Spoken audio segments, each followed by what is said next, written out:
जय रणछोड़राय जी महाराज की जय। श्री डोंगरे जी महाराज की जय। श्री सुखदेव जी महाराज की जय। ओम श्री सोमनाथ महादेव की जय। ओम श्री गायत्री मात की जय। ओम गजानन गणपति महाराज की जय। हनुमान जी महाराज की जय। भारत माता की जय। वंदे वेद मातरम। आज 15 नवेम्बर शनिवार कार्तक वद 11 उत्पत्ति एकादशी है। આજની કથા આપણે સરસ મજાની શ્રી કૃષ્ણ પરમાત્માને સારી રીતે સ્મિત હાસ્ય સાથે સંભળાવી એવા ભાવ સાથે ધન વૃંદાવન ધન એ લીલા ધન એ વ્રજના વાસી રે અને અષ્ટ મહાસિદ્ધિ આંગળીએ રે ઊભી મુક્તિ છે એમની દાસી રે ભૂતળ ભક્તિ પદાર્થ મોટું બ્રહ્મલોકમાં નાહી રે આ ભાગવતનું એક ફળ છે। નિષ્કામ ભક્તિથી ભગવાન પ્રસન્ન થાય છે। ભક્તિ વિના જ્ઞાન વૈરાગ્ય મળી ન શકે। જ્ઞાન વગરની ભક્તિ છે ને આંધળી છે અને ભક્તિ વગરનું જ્ઞાન છે પાંગળું છે। ભાગવતનો મુખ્ય વિષય છે નિષ્કામ ભક્તિ। જ્યારે ભાગવત સર્વના માટે છે છતાં શ્રોતાજનો માટે એવું કહેવામાં આવ્યું કે નિર્મસ્તર થઈને તમે કથા સાંભળો। મત્સર બધાને પજવે છે, જ્ઞાની તેમજ યોગીઓને પણ મત્સર પજવે છે। મત્સર એ મોટામાં મોટો શત્રુ છે અને તેથી જ કહેવામાં આવ્યું છે કે શ્રોતાજનો તમે નિર્મસ્તર થઈને તમે કથા સાંભળો અને ત્યારે જ આપણે પ્રભુને પામી શકીએ। કથાને સાંભળી તેને જીવનમાં ઉતારનાર તો ઘણા ઓછા છે। તમે કથાને સાંભળો। પટિયાર સાહેબ એવા વાહ સરસ। ધીમે ધીમે આપણા શ્રોતાજનો પાછા ધીમે ધીમે વધતા જાય છે। રમણીકભાઈ પટિયાર સાહેબને ખૂબ ખૂબ આવકારીએ છીએ। દરેકને આપણે તો આવકારીએ છીએ। ઓમ શ્રી કૃષ્ણ કરિયાલાલ કી જય। તમે કથાને સાંભળો ને તેને જીવનમાં ઉતારો। ભાગવતની આ કથા સાંભળનાર જરૂર નિષ્કામ અને નિર્મસ્તર બને છે। મનુષ્ય જ્યાં સુધી નિર્મસ્તર બનતો નથી ત્યાં સુધી તેનો ઉદ્ધાર થતો નથી। તમે કોઈ જીવ પ્રત્યે કુભાવ રાખશો તો ઈશ્વર પ્રત્યે તમે કુભાવ રાખો છો એવું લાગે છે। જેવી ભાવના તમે બીજાના માટે કરશો એવી જ ભાવના બીજા તમારા માટે કરશે।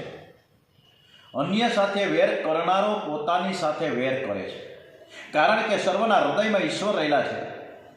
એ ગીતાજીમાં સરસ મજાનું ક્ષેત્રજ્ઞમ ચાપીમાં વિદ્ધિ સર્વ ક્ષેત્રેષુ ભારત। આ કથા એવી મધુર છે, મધુરમાં મધુર છે અને મંગલમાં મંગલ, હરિનામ કેવળ। આ કથા એવી મધુરી છે કે જે સાંભળે છે એના પાપ બળે છે, એના હૃદયમાં ભગવાનનો પ્રવેશ થાય। કથાનો સિદ્ધાંત યાદ રાખી જીવનમાં જે ઉતારશે, સતત ભક્તિ કરશે એ તરી જશે। જાણવું બહુ કઠણ નથી પણ જીવનમાં ઉતારવું બહુ કઠણ છે। કળિયુગના માનવીઓ ભોગી છે અને તેથી જ સુખદેવજી મહારાજ ડોંગરેજી મહારાજે આપણને મંદ બુદ્ધિવાળા કહ્યા છે। તેઓ પોતાને ચતુર સમજે પણ વ્યાસજી તો એમ કહે કે સંસાર અને વિષયો પાછળ પડનારો ચતુર સાનો। શાસ્ત્ર તો એમ કહે સતમ વિહાય ભોક્તવ્યમ સહસ્ત્ર સ્નાનમાચરેતો લક્ષ્યમ વિહાય દાતવ્યમ કોટિત્વ કૃત્વામ હરિભજે। કે 100 કામ છોડીને ભોજન કરવું, 1000 કામ છોડીને સ્નાન કરવું, લાખ કામ છોડીને દાન કરવું અને કરોડ કામ છોડીને પ્રભુનું સ્મરણ કરવું, ધ્યાન કરવું, સેવા કરવી। ભાગવતમાં ઘરના કાર્યો કરવાની બિલકુલ ના પાડી જ નથી, પણ પહેલાં પ્રભુના નામનો જપ કરો, માળા કરો, પછી જ કાર્ય કરો। કરોડ કામ છોડીને પહેલું ભાગવત સ્મરણ કરવું। કળિયુગના મનુષ્યો જે કરવાનું છે કરતા નથી અને જે નથી કરવાનું કહ્યું છે પહેલાં કરે છે। એટલે જ વ્યાસજીએ કળિયુગના મનુષ્યોને મંદ બુદ્ધિવાળા કહ્યા છે। શ્રોતાઓએ એકાગ્રતાથી અને શ્રદ્ધાથી કથા સાંભળવી જોઈએ। શ્રોતામાં જિજ્ઞાસા હોય છે, જિજ્ઞાસા વગર કથા સાંભળવાનો કોઈ લાભ નથી। જિજ્ઞાસા એટલે આપણે નહીં તેના પ્રશ્નો રજૂ કરીએ છીએ કે જિજ્ઞાસા વગર કથાની અસર મન ઉપર થતી નથી. માટે શ્રોતામાં જિજ્ઞાસાપણું હોવું અત્યંત આવશ્યક છે. એટલે અંદરથી આપણે પ્રશ્નોત્તરી નીકળે અને એના ઉત્તર આપણે એકબીજા મેળવીએ એ સાચું. શંકરાચાર્યજી નર નારાયણના ખૂબ જ સરસ મજાના દર્શન કરી રહ્યા અને કરતાં કરતાં ભગવાનને વિનંતી કરી છે, હે ભગવાન, હું તો મહાન યોગી છું, તેથી આપના દર્શન કરી શકો, પણ કળિયુગના આ ભોગી માણસો આપના દર્શન કરી શકે એવી કાંઈક તમે અમારા ઉપર કૃપા કરો. ત્યારે ભગવાનને પ્રસન્ન થઈને શંકરાચાર્યજીને કીધું છે કે બદ્રી નારાયણના નારદ કુંડમાં તમે સ્નાન કરો. આપણે બદ્રીનાથ જઈએ ત્યારે જમણી બાજુ એ પુલ વટીને એટલે જમણી બાજુ નારદ કુંડ છે, એમાં ગરમ પાણી હોય છે. એ નારદ કુંડમાં સ્નાન કરો અને ત્યાંથી મારી જે મૂર્તિ મળે એની તમે સ્થાપના કરો. બદ્રીનારાયણ ભગવાનની સ્થાપના શંકરાચાર્યજીએ કરી છે. મનથી બદ્રીનારાયણને પ્રણામ કરો, જે જાય બદ્રી એની કાયા સુધરી. બદ્રીનારાયણમાં નારાયણ સેવા પછી લક્ષ્મીજીની સેવા થાય છે. બદ્રીનારાયણમાં વિષમતા છે. મંદિરમાં લક્ષ્મી અને નારાયણ સાથે જ બિરાજમાન હોય છે. ત્યાં લક્ષ્મીજીની મૂર્તિ મંદિરની બહાર છે. તપશ્ચર્યામાં સ્ત્રીનો, દ્રવ્યોનો, બાળકનો સંગ બાધક છે. નારાયણે લક્ષ્મીજીને બહાર બેસીને ધ્યાન કરવા કહ્યું છે. હું અંદર બેસીને ધ્યાન કરું, તમે બહાર બેસીને તમે ધ્યાન કરો. જગતને પ્રભુએ આદર્શ બતાવ્યો છે કે સુંદર હીરો પણ ધૂળમાં પડે તો સંગને કારણે મલિન થઈ જાય છે. માયાનો સંગ ગમે તેવા તપસ્વીને પણ મલિન કરે છે, માટે માયાથી દૂર રહો.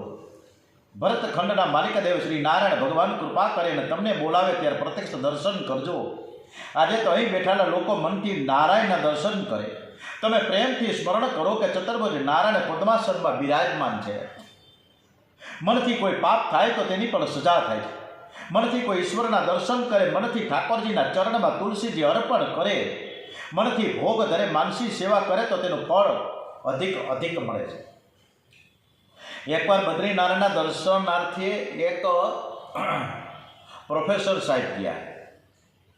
પૂજારીને એણે પ્રશ્ન કર્યો છે કે આવી સખત, હવે ઠંડીની શરૂઆત થઈ ગઈ છે, ધીમે ધીમે ઠંડી શરૂ થઈ, એટલે શિયાળાના ફેબ્રુઆરી મહિનામાં ભાઈ પ્રોફેસરજી ત્યાં ગયા છે કે આવી સખત ઠંડીમાં તમે ઠાકોરજીને આ ચંદનના લેપ કરો છો તો ઠાકોરજીને શરદી ન થઈ જાય, એને પણ ઠંડી વાગે ને કે ઠંડી થાય કે ન થાય. પૂજારી ખૂબ જ ચતુર હતા. એણે કહ્યું કે મારા ઠાકોરજી ખૂબ જ તપશ્ચર્યા કરે છે. તપ કરવાથી તેમની શક્તિ ખૂબ જ વધે છે. શક્તિથી શરીરમાં ગરમી ખૂબ જ વધી જાય છે અને ગરમીને શાંત કરવા, શીતળતા લાવવા ચંદનની અર્ચા કરવામાં આવે છે. દેહને સજાવવાને કે શૃંગાર કરવાને બદલે ઠાકોરજીને શૃંગાર કરજો. ધંધા રોજગારીમાંથી 10મો ભાગ કાઢી તે પૈસા ધર્મ કાર્યમાં વાપરજો.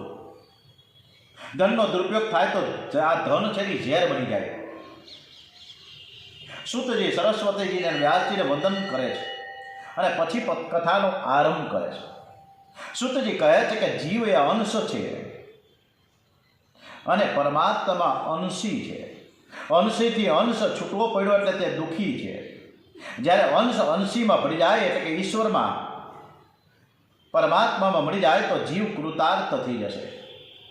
જેમ ટીપું, એક પાણીનું ટીપું સમુદ્રમાં ભળી જાય તો એ ટીપું નથી રહેતું, પણ એક સમુદ્ર બની જાય. ભગવાન તો કહે કે મમે વાંશો જીવ લોકે, તું મારો જ અંશ છે, તું મને મળીને કૃતાર્થ થઈશ. નર એ નારાયણનો જ અંશ છે. અંશ અંશીને ન મળે ત્યાં સુધી શાંતિ મળતી નથી. એટલે સરસ મજાનું, કારણ કે આપણે બધા અંશી છે અને અંશ છે એ પરમાત્મા છે. જીવ છે એ અંશ છે અને પરમાત્મા છે એ અંશી છે અને એને આપણે મળવાનું છે. અને એ મળવા માટે સરસ મજાનું કે ઓહો રે તાલ મિલે નદી કે જલ में, नदी मिले सागर में, सागर मिले कौन से जल में कोई जाने ना. वासुदेवे भगवती भक्ति योग प्रयोजित जन यात्सु वैराग्यम ज्ञानम यत देहे तुकम. भगवान श्री कृष्णનું તમે રોજ ધ્યાન કરો, પ્રેમથી શ્રી કૃષ્ણની સેવા કરો, શ્રી કૃષ્ણના નામનો જપ કરતા તન્મય બનો. તમને જરૂર પરમાત્માના દર્શન થશે ને તો જ કલ્યાણ થાય છે. શ્રી કૃષ્ણ શરણમ મમ, શ્રી કૃષ્ણ શરણમ મમ, શ્રી કૃષ્ણ શરણમ મમ, શ્રી કૃષ્ણ શરણમ મમ. ઈશ્વર એટલે કે પ્રભુ પરમાત્મા આપણી પાસે કંઈક અપેક્ષા રાખે છે કે મનુષ્યને મનબુદ્ધિ આપી એને તેને સૌ ઉપયોગ કર્યો છે. મૃત્યુ એટલે આખી જિંદગીનો એક હિસાબ આપવાનો દિવસ છે. પ્રભુના દરબારમાં જીવાત્માએ કરેલા પાપ અને કરેલા પુણ્યનો હિસાબ માંગવામાં આવશે. હિસાબ ચોખ્ખો હશે તો ડરવાનું કોઈ કારણ જ નથી. શું તમારા જીવનો હિસાબ ચોખ્ખો છે ખરો?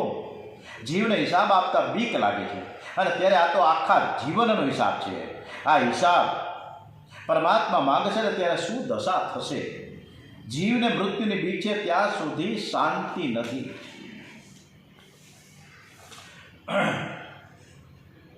હવે એક વ્યક્તિએ જૂનાગઢ ભવનાથમાં દૂર જંગલમાં એક સંત, એક સાધુ મહાત્મા એક ઝૂંપડી બાંધીને રહેતા હતા. એમની પાસે એક સરસ મજાનો પારસમણી હતો. ત્યારે એ મગનભાઈ નામની જે વ્યક્તિ છે એ સંત પાસે લગભગ છેલ્લા 3 મહિનાથી સરસ મજાની સેવા ચાકરી કરતો હતો.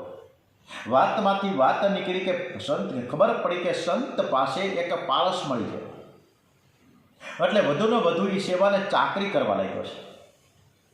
ત્યારે એને એક અપેક્ષા હતી કે આ સાધુ મહાત્મા મને મારી સેવા ચાકરીથી બહુ જ ખુશ થઈને મને પારસમણી આપી દેશે, અને જો પારસમણી મને મળી જાય તો મારા જીવનનો બેડો પાર થઈ જાય.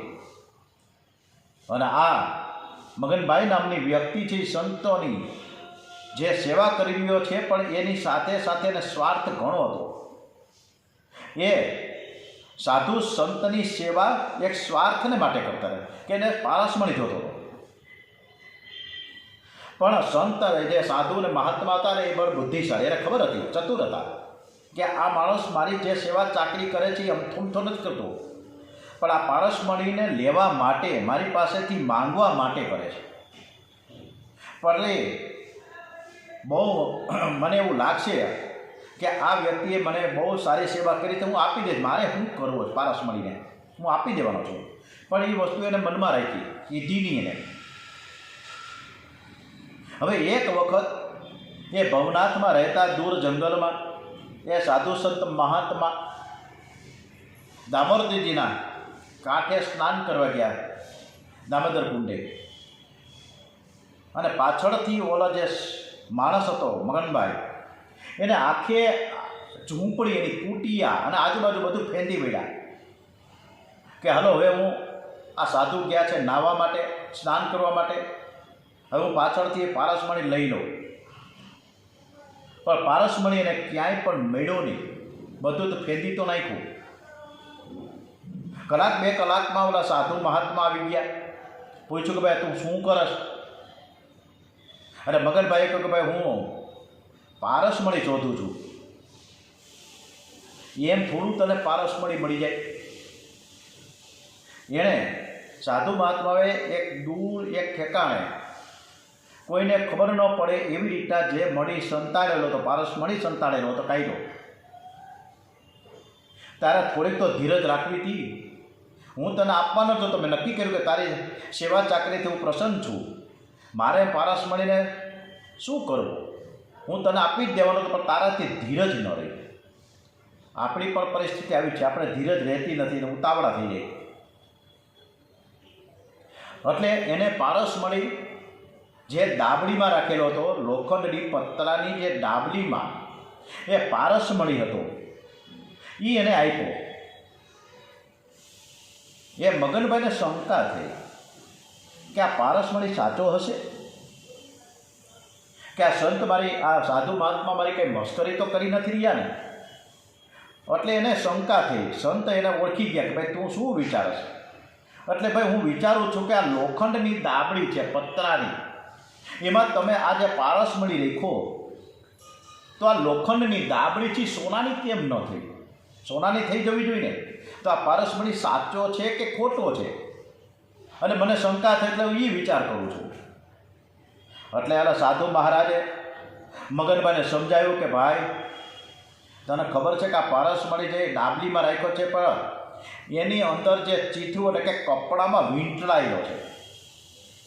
કપડાના આવરણને લીધે આ પારસમણી આ લોખંડની ડાબલી સાથે ટચ નથી થતું એના. એટલે આ લોખંડની ડાબલી છે એ સોનાની ક્યાંથી થાય તને ખબર પડતી નથી. લોખંડ અને પારસમણી વચ્ચે એક આવરણ છે અને એ કપડાનું આવરણ છે. એટલે એ આ લોખંડની ડાબલીને સોનાની ન બનાવી શકે. આ જ રીતના ડોંગરેજી મહારાજ ખૂબ સરસ મજાના ઉદાહરણ સાથે વાત કરી કે આ જ રીતના જીવ અને ઈશ્વર આપણે આ બંને, આ જીવ એટલે આત્મા અને ઈશ્વર પરમાત્મા બંને આપણા હૃદયમાં જ છે. પણ વાસનાના આવરણ આત્મા અને પરમાત્મા અંદર જ છે, પરંતુ વાસનાના આવરણને લીધે એનું મિલન થતું નથી. જીવ છે ઈશ્વરને ઓળખતો નથી અને ઓળખી શકતો પણ નથી, અને તેની મુલાકાત ક્યારેય થતી નથી. જીવાત્મા એ ડાબડી છે અને પરમાત્મા એ પારસમણી છે. વચમાં અહંતા અને મમતા રૂપી વાસનાનું એક આવરણ છે અને એ દૂર કરવાનું છે. વચમાંથી આ ચીથરું એટલે કે કપડાને દૂર કરવાનું છે. સવારમાં એકવાર ભગવાનની સેવા પૂજા કરી લીધી આપણે, અડધી કલાક 15-20 મિનિટ, પછી જે ભગવાન બધું પતી ગયું, મેં સરસ મજાની પૂજા કરી, પછી 24 કલાકમાં પૂરું. આખો દિવસ ઈશ્વરને પછી માણસ યાદ પણ કરતા નથી, ભૂલી જાય છે ભગવાનને. આ ભક્તિ નથી. 24 કલાક સતત ઈશ્વરનું સ્મરણ એ જ ભક્તિ છે. હૃદયની દરેક ધડકન સાથે સાથે પ્રભુનું નામ એ જ ખરી ભક્તિ છે. ભક્તિ હૃદયને એમ કહે છે કે જોજે ચૂકીશમાં. ભક્તિ હૃદયને એમ કહે છે કે જોજે ચૂકીશમાં ક્યાંક પ્રભુનું નામ લેવાનું. જોજે ચૂકીશમાં ક્યાંક પ્રભુનું નામ લેવાનું. કારણ કે આ જીવન છે, આ મનુષ્ય જીવન મળેલું છે એ અનન્ય છે, અદ્ભુત છે. 84 લાખ યોનિમાં માનવ શરીર આપણે પ્રાપ્ત થયું છે. તેમાં છેવટનું એક જ રહ્યું છે આખરી પરિણામ લેવાનું. આ મનુષ્ય શરીરનું છેલ્લું એક પરિણામ છે મૃત્યુ. મરણ પ્રસંગ ગમે ત્યારે, ગમે તે સમયે અને ગમે તે વારે, ગમે તે સમયે, ગમે તે ક્ષણે, ગમે તે તારીખે આવી જ જાય, કાંઈ ખબર જ ન પડે. અને એ પરિણામ આવે એ પહેલાં જોજે ચૂકીશમાં ક્યાંક પ્રભુનું નામ લેવાનું. કારણ કે મનુષ્ય જીવન આપણને મળ્યું છે અનેરું. ભક્તિમાં આનંદ છે, પણ મનુષ્ય શરીરથી ભક્તિ કરે છે, મનથી ભક્તિ કરતો નથી. આપણે બધા પૂજાપાઠ કરીએ છીએ, પણ મન તો ક્યાંક ભાગી જાય છે, ખબર જ પડતી નથી. માળા ક્યાંક હાથમાં ફરતી હોય, મન ક્યાંક ફરતું હોય. એટલે આપણે આ પ્રમાણે આપણે ક્રિયાત્મક પૂજા સેવા કરીએ છીએ, ભાવનાત્મક પૂજાને સેવા કરતા નથી. મનુષ્ય વાણીથી ભગવાનના નામનો ઉચ્ચાર તો કરે છે, રામ રામ રામ રામ, ઓમ નમઃ શિવાય, જય સ્વામિનારાયણ, જે કંઈ કરતા હોય ઈષ્ટદેવનું સ્મરણ, પરંતુ આપણું મન છે ક્યાંક છે. એટલે આપણને અંદરથી આનંદ આવતો નથી. આવી ભક્તિનો કોઈ અર્થ જ નથી. શરીર ઠાકોરજીની સેવા કરતું હોય પણ મન સંસારના વિષયોમાં ભટકતું હોય, એવી સેવા ભક્તિમાં કોઈ આનંદ ક્યારેય ન આવે. શરીરથી ભક્તિ કરો ત્યારે આંખ શ્રી કૃષ્ણમાં રાખજો, મન પણ શ્રી કૃષ્ણમાં પરોવી રાખજો. સર્વ અંગને ભક્તિ રસનું દાન કરીને શ્રી કૃષ્ણ કીર્તન કરજો. શરીરથી સેવા અને વાણીથી કીર્તન કરો. મનને શ્રી કૃષ્ણમાં પરોવી રાખો તો શ્રી કૃષ્ણ જરૂર તમારા હૃદયમાં પધારશે. ગતમ પાપમ દુઃખમ ગતમ દારિદ્ર્યમેવ ચ આગતા સુગતમ પતિ પુણ્યો અહમ તવ દર્શનાત. આ પ્રેમ ગલી છે એ અતિ સાંકડી છે. પરમાત્માની સાથે જો પ્રેમ કેળવવો હશે તો આપણા વિષયો સાથે, આપણી આસપાસ ફરતા જે ઘણા બધા વિષયો છે એ વિષયોને છોડવો પડશે. એની સાથેનો જે પ્રેમ છે એ છોડવો પડશે. કારણ કે પ્રેમ ગલી અતિ સાંકડી અને તામે દોનો સમાય, એમાં બે વસ્તુ સમાય જ નહીં. ત્યાં બેનો સમાવેશનો મેળ પડે જ નહીં. જગતનો સંબંધ મનથી ન છૂટે ત્યાં સુધી બ્રહ્મની સાથે સંબંધ થતો નથી. એટલે જ ધીરે ધીરે સંસારના વિષયોનો મોહ છોડી દેજો. સંસારને છોડવાની જરૂર નથી. જ્યાં સુધી મોહની ગાંઠ છૂટતી નથી ત્યાં સુધી ઈશ્વર સેવામાં અનેરો આનંદ મળતો નથી. ગોપી છે, વ્રજ ગોપી. આગામી આપણે વૃંદાવનમાં પરસોત્તમ મહિનો, આધ્યાત્મિક મહિનો, આપણા બધાને માટે એક પરસોત્તમ મહિનો દર 3 વર્ષે આવે. અને આ પરસોત્તમ મહિનો આ વખતે અધિક જેઠ મહિનામાં છે. જેઠ મહિના પહેલાં અધિક જેઠ મહિનો. અને આ જ અધિક જેઠ મહિનો 17/5/2026થી શરૂ થાય છે. 17મી મે 2026થી અધિક જેઠ મહિનો એટલે કે પરસોત્તમ મહિનો સ્ટાર્ટ થઈ જાય છે. અને આપણે 22મી મે 22/5 અધિક જેઠ છઠ અને સાતમ એટલે સુદ, અધિક જેઠ સુદ છઠ અને સાતમ શુક્રવાર 22મી મે 2026 વૃંદાવનમાં મા જ્વાલાધામ એકદમ 4 સ્ટાર હોટલ જેવી, એકદમ જોરદાર એવી આપણે મા જ્વાલાધામ ભગવાનની કૃપાથી પસંદ થઈ જાય. પ્રેમ મંદિરથી ફક્ત 1 જ કિલોમીટર, પ્રેમ મંદિરથી ફક્ત 1 જ કિલોમીટર, ત્યાંથી 2 કિલોમીટર કે 1 કિલોમીટર આવે છે, ત્યાંથી 2 કિલોમીટર બાંકે બિહારીજી.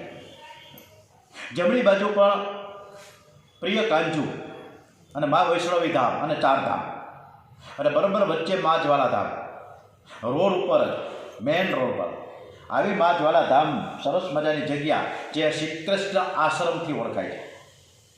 કહેવાય છે આશ્રમ ધામ કહેવાય છે, પરંતુ એક હોટલ જેવી છે.